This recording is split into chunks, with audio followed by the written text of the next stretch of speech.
Hello, bienvenue dans le journal intime du succès. Je suis Mavic Bright, mindset et success coach, mère de famille nombreuse, chef d'entreprise. Je t'emmène dans les ups, les downs, les questions, les doutes, les changements, les réflexions que tu auras au fur et à mesure que tu réaliseras ta vision du succès. Ici, tu as le droit d'être indécemment ambitieuse, ne pas toujours comprendre ce que tu ressens, mais de kiffer en te réalisant.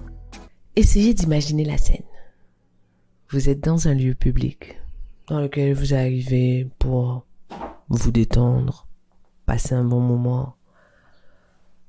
Vous êtes en compagnie de vos enfants et vous vous rendez compte que vous êtes reconnu. Donc, quand vous entrez dans ce lieu public, vous voyez, vous sentez qu'on vous reconnaît. Vous vous installez normalement pour profiter de votre bon moment et vous entendez le groupe de personnes qui est placé à côté de vous dire à quel point elles vous détestent. Dire à quel point vous êtes fake. Dire à quel point vous êtes une mauvaise personne. Et vous sentez bien qu'en plus de tout ce cortège de choses qui sont dites sur vous avec force et détail, il y a une volonté manifeste de parler suffisamment fort pour que vous entendiez. Sur le coup, vous mettez un peu de temps à comprendre que c'est bien de vous qu'il s'agit et vous êtes un peu surprise parce qu'aucune de ces personnes ne vous connaît. Essayez d'imaginer cette scène et dites-moi comment vous réagiriez. Est-ce que vous iriez vous annoncer à ce groupe en leur disant votre façon de penser? Est-ce que vous continueriez en arrivant à passer un bon moment alors que vous sentez l'atmosphère délétère? Est-ce que vous vous en iriez pour rentrer chez vous? Est-ce que vous vous en iriez pour aller dans un autre endroit où le moment serait plus agréable, où vous pourriez profiter du temps libre qui s'étend devant vous? Est-ce qu'une situation pareille vous est déjà arrivée? À moi, oui. Plusieurs fois. Et c'est aussi le cas de plusieurs femmes que je connais. Ça n'arrive pas tous les jours, mais ça arrive. Et c'est surtout extrêmement symptomatique du rapport que notre société a avec les femmes qui ont du succès. C'est extrêmement symptomatique. Alors je me suis demandé pourquoi la recherche du succès par les femmes était vue comme négative et en quoi ça entraînait une forme de peur du succès chez certaines femmes. J'ai donc procédé à des recherches pour savoir ce qui était dit dans les études, dans la littérature, dans des biographies ou dans des podcasts. Et voilà les conclusions. La perception de la recherche du succès par les femmes peut être vue comme négative en raison de certains facteurs sociaux et culturels profondément enracinés. Ce qui veut dire que si à cette minute vous vous dites que jamais vous n'auriez été celle qui a été reconnue, parce que de toutes les façons vous ne voulez pas de succès, ou que jamais vous n'auriez été celle qui est en train de critiquer, laissez-moi juste vous rappeler que ces facteurs sociaux et culturels sont profondément enracinés, ce qui veut dire que bien souvent, ils s'expriment de manière complètement inconsciente. La réaction que je vous ai décrite au début est une réaction consciente qui est somme toute rare, mais les réactions inconscientes sont-elles beaucoup plus répandues et voici quelques raisons qui peuvent expliquer cette perception négative des femmes qui poursuivent le succès. La première des raisons, ce sont les stéréotypes de genre. Dans de nombreuses sociétés, y compris la société post-moderne, puisque la société dans laquelle nous vivons est considérée comme étant une société post-moderne, les femmes sont souvent associées à des rôles traditionnels et attendus d'être plus axés sur la famille et les soins.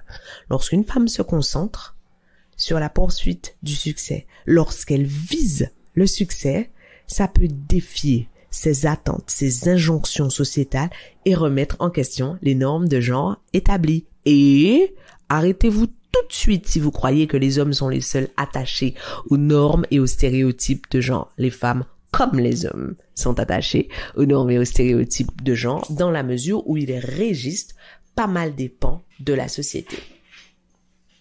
La deuxième raison qui peut expliquer cette perception négative de la recherche du succès par les femmes, c'est la menace de l'équilibre. La recherche du succès peut parfois être perçue comme un obstacle à l'équilibre entre la vie professionnelle et la vie personnelle. Les femmes sont souvent confrontées à des pressions supplémentaires pour assumer les responsabilités domestiques et familiales, ce qui peut susciter des inquiétudes quant à leur capacité à concilier ces différents domaines. Une femme qui recherche ou pire, qui a du succès, menace l'équilibre à la fois pour les hommes et pour les femmes. Certaines femmes, je dis bien certaines, mesdames, et certaines est en majuscule et en gras. Certaines femmes, voyant d'autres femmes avoir du succès, se sentent remises en question dans les choix qu'elles ont faits. Certains hommes, voyant des femmes avoir du succès, je répète, certains est en majuscule et en gras, peuvent se sentir fragilisés dans leur hégémonie. La troisième des raisons pour laquelle la recherche du succès par les femmes est perçue négativement, c'est la peur de l'échec. Le succès est souvent accompagné de la peur de l'échec qui peut être exacerbée pour les femmes. Ça veut dire que lorsque les femmes ont du succès, elles ont encore plus peur de l'échec que les hommes. Et cela en raison des attentes sociales plus élevées et de la crainte du jugement, dans la mesure où la femme est attendue sur des thématiques domestiques, logistiques, familiales. En fait, elle peut avoir peur d'atteindre le succès dans la mesure où on attend d'elle qu'elle soit aussi extrêmement performante dans ces autres domaines, comme si ces autres domaines étaient exclusivement dévolus à la femme.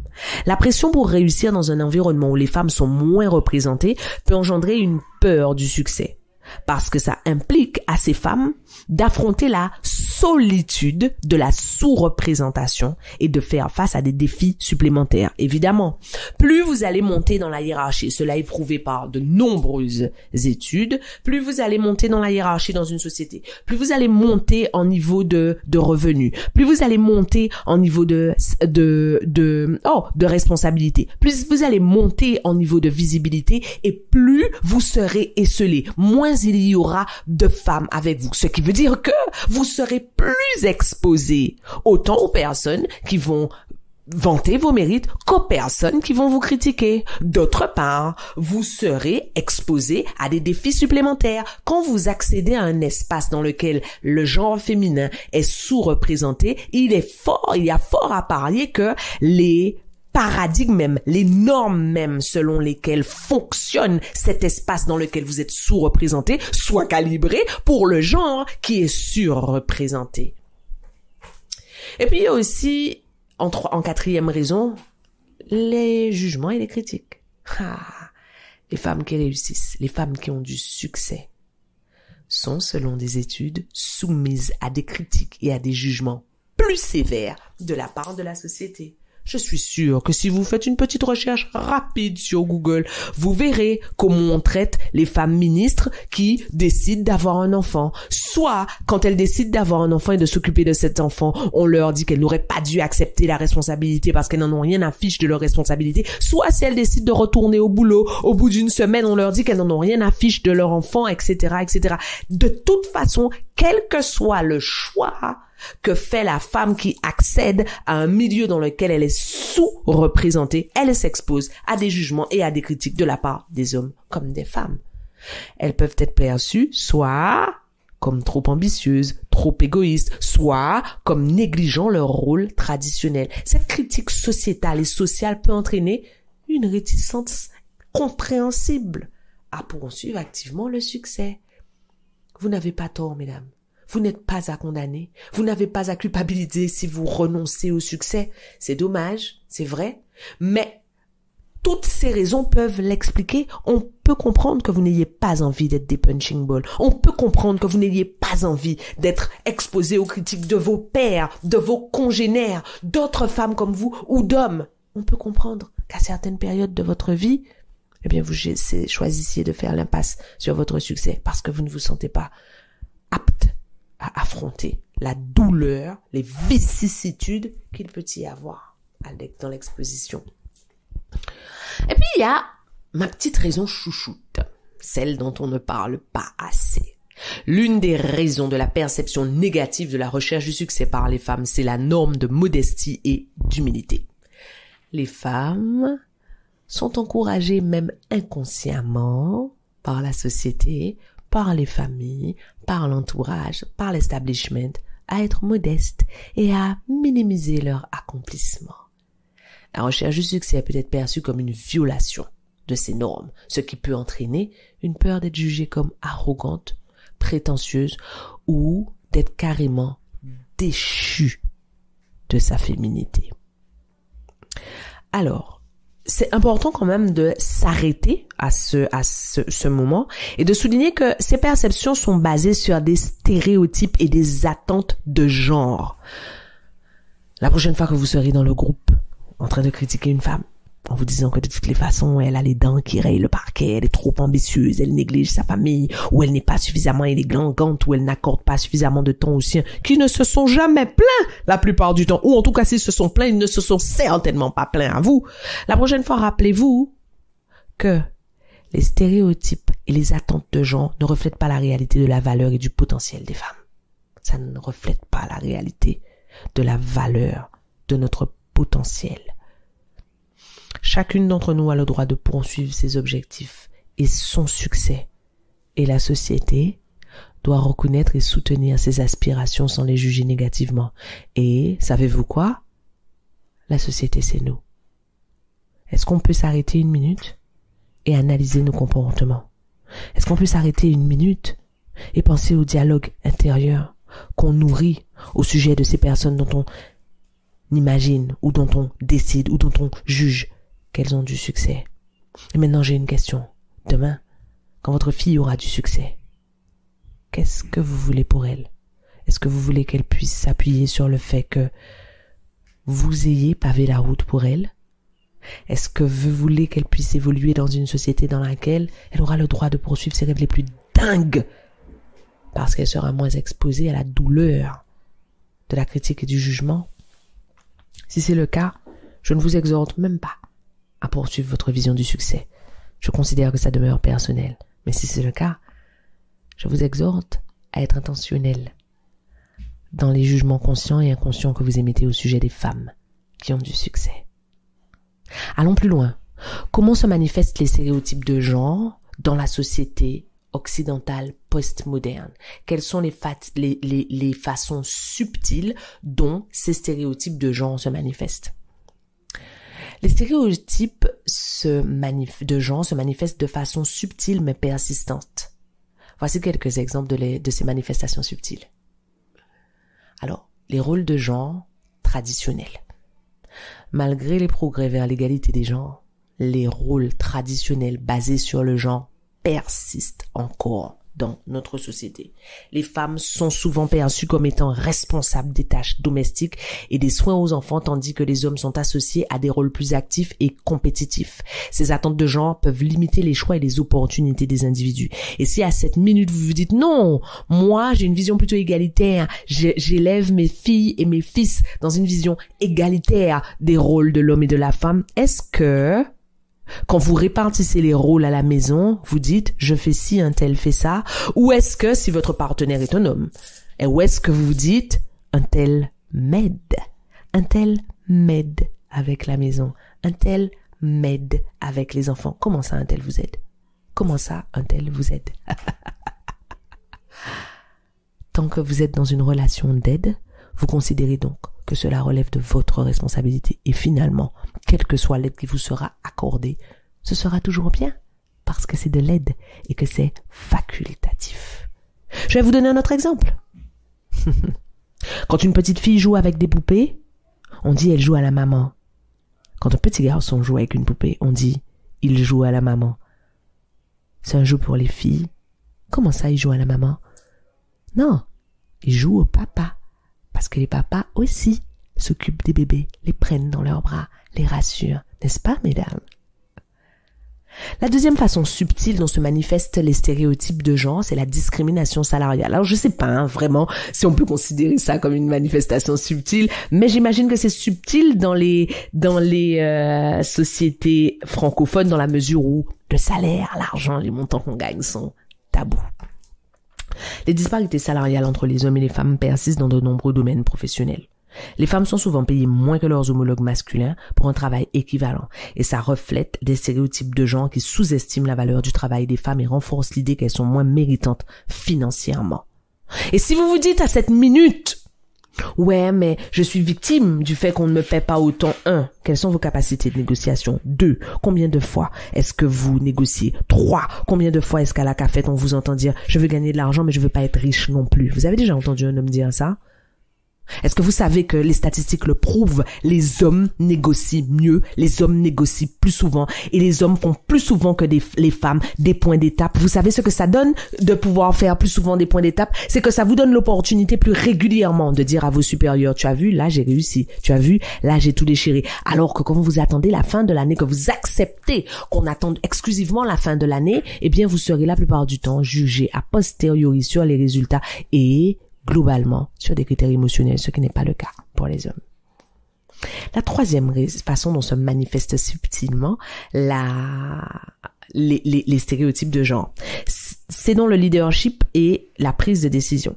Les femmes sont souvent sous-représentées dans les postes de direction, dans les postes de prise de décision. J'irai même plus loin.